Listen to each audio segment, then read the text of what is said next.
uza February taraga humdoi fawbada lengak semdrabadi JNK gi fibam taroi hainingai leite haidana lengak paibada yaramba MLA ibom chana thamlagli JNK da uza president rule se chahi taruk ni thamgri se adugi matungda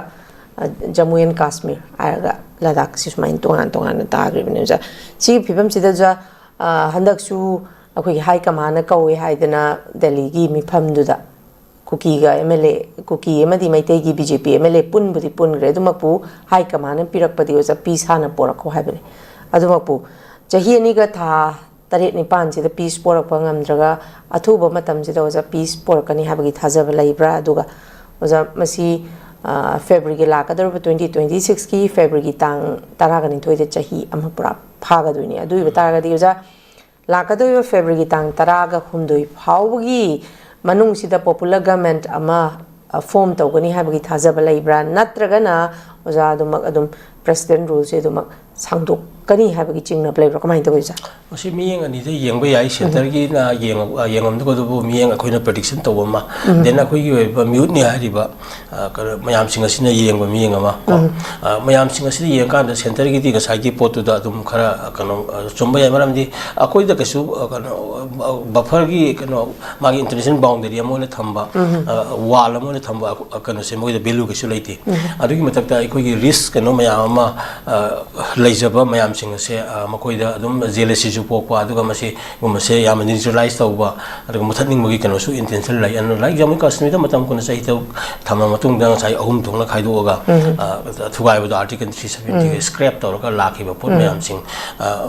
adu kanoni adugi mong da lakpi ai ka habani akoi dadi madu leiba anate man Jammu Kashmir gi su hoji edum ihau leidi one day Jammu Kashmir will be united ko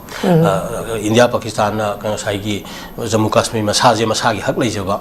masagi right to self determination gi kano leijaba pot amani it had never been a part of either India or Pakistan history do but aduna United Nations na ka mai plebiscite to godoni ga na directives ka pi na leiba to gi da bai wani ngomna adu tam lakni in due course of time ko to come adamai to na leiba si akoi study akoi gi India gi manung da leijariba manipur gumba lam amadadi magi yo pose yamna kanoni wang na lakpa haiba tare like say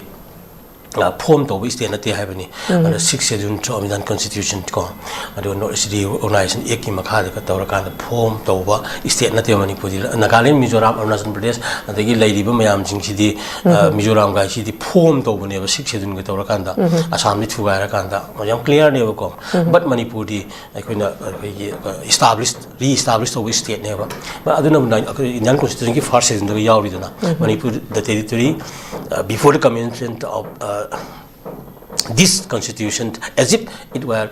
administered as sub-commissioner's province kind of higher kind of merger to among the state kanoni the territory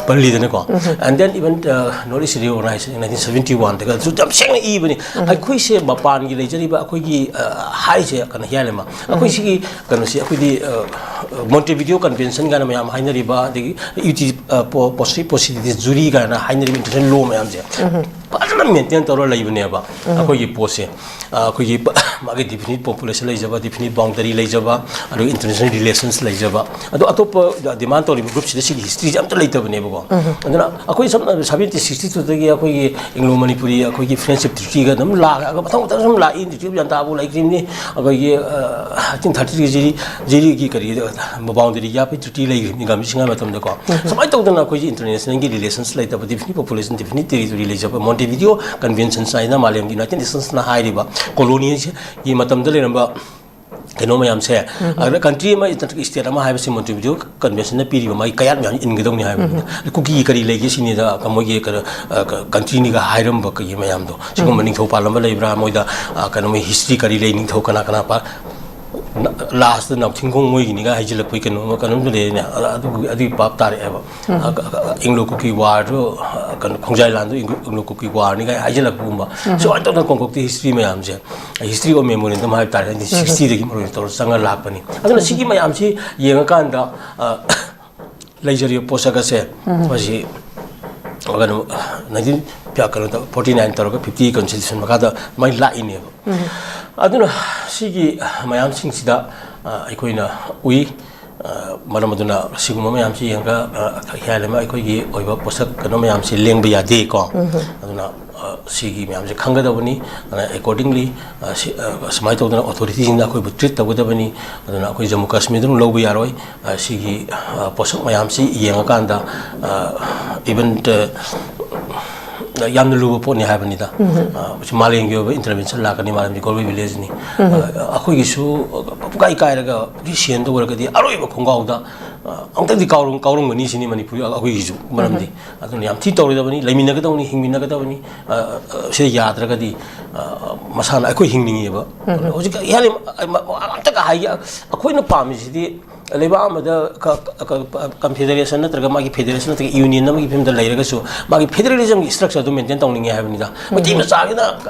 Let's go Manipuri Masama, Kaidong, Baraki Prime Minister, Bagi Mangas, Manga Yabra, having a film Jida. Baraki proceeding as according to Wave of Punky driver. Baraki asked of the army staff, so with the film Jida, some Hingan, the pipe and say, Rinto Hundrato Palaga, could steer among the Leramba, the international protector, when Leramba, Sigi Mayam, the Hingu, size with the Karik, Cano legacy never. I don't see review to the Constitution, same day upon Constitution as Levaku, amendment or in the article, Sento, Manipuri territory integrity is why Cairo and Tamo. Hayam Shanti the Lak Bahorni. Against the Labanga Dil Toro. She came to Pono. Anyway, she Kanda, just please understand Manipur Ko. Aduna Akuida Garigumba, Singapore, Nagani, no power can break Manipur off. Not less than 36 communities living together. She sustained Toguni, Maramdi, she later was going away. Aduna, the Pomla, the Pansan Budo, resist Torokani, Sini. Okay, thank you very much.